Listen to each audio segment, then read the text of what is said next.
வீட்டுக்கு ஊட்டு தண்ணிய ஏழை மக்களுக்கு ஊட்டி வச்சான். குடிக்கும் தண்ணிய கூட கை மடக்கி குடிக்க வச்சான். இழுப்புல தண்ட கட்டி நம்மளை எப்போதும் கும்பிட வச்சான். சட்டைய சுருட்டி எடுத்து அடக்கத்துல வைக்க வச்சான். தங்கு சிட்டிய ஊட்டி அதை குடிக்க சொல்லி சிரிச்சான். என்ன பாவா செஞ்சோம் இழி போற பொண்ணு படிச்சான். ஏழை சாதிய காலம் முழுக்க கந்தல் கந்தாலா கிழிச்சான். ஐய கந்த கந்தாலா கிழிச்சான்.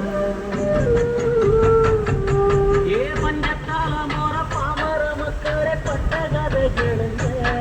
நாம பட்ட பாட்ட கேளுங்க.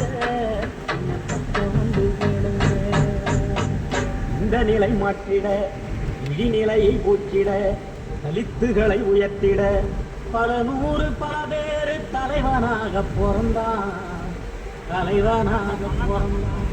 பிறகு ஆதிக்க புயலில் அதிரடி சுழலில் பதராக பறந்தான். அவன் அரசியல் இடியில் சுயநல பிடியில் கொடசாஞ்சி விழுந்தான். முழுக்கு நெருப்பு போல உடையாத இரும்பு போல பூமிய புரட்டும் புயல போல அந்த போக்களை யான போல பிறந்த ஒருத்தன் பாருங்க